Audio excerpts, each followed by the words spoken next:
સુરતમાં મેઘરાજાએ ધમાકેદાર બેટિંગ શરૂ કરી છે। અનેક વિસ્તારોમાં વરસાદનું આગમન થયું છે। સુરતના ઓલપાડના તાલુકામાં વાતાવરણમાં એકાએક પલટો આવ્યો છે।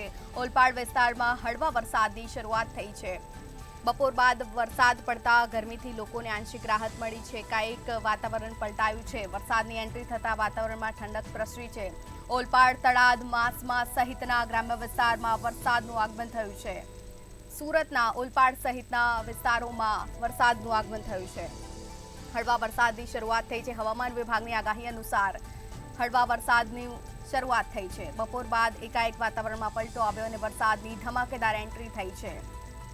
ઓલપાડ, તળાદ અને માસમા સહિતના ગ્રામ્ય વિસ્તારમાં વરસાદનું આગમન થયું છે। વરસાદે ધબધબાટી બોલાવી છે। વિધિવત રીતે ચોમાસાની શરૂઆત થઈ ગઈ છે। દક્ષિણ ગુજરાતમાં ચોમાસાની ધમાકેદાર બેટિંગ શરૂ થઈ છે, ત્યારે સુરતના ઓલપાડ સહિતના વિસ્તારોમાં વરસાદનું આગમન થયું છે। બપોર બાદ વરસાદની ધમાકેદાર બેટિંગ શરૂ થઈ છે। કાળા ડિબાંગ વાદળો સાથે વરસાદનું આગમન થયું છે। ઓલપાડ, તળાદ, માસમા સહિતના ગ્રામ્ય વિસ્તારોમાં વરસાદનું આગમન થયું છે। દક્ષિણ ગુજરાતમાં હવામાન વિભાગની આગાહી અનુસાર વરસાદની ધમાકેદાર એન્ટ્રી થઈ છે। ઓલપાડ સહિતના વિસ્તારમાં હળવાથી મધ્યમ વરસાદની આગાહી। ક્યાંક ધીમી ધારે વરસાદ, તો ક્યાંક વરસાદી ઝાપટા, તો ક્યાંક ધોધમાર વરસાદનું આગમન થયું છે। વધુ જાણકારી સાથે સંવાદદાતા મહેન્દ્ર ફોન લાઈન પર જોડાઈ ગયા છે। મહેન્દ્ર, દક્ષિણ ગુજરાતમાં આગાહી પ્રમાણે વરસાદનું વિધિવત રીતે આગમન થઈ ગયું છે, શું વધુ જાણકારી?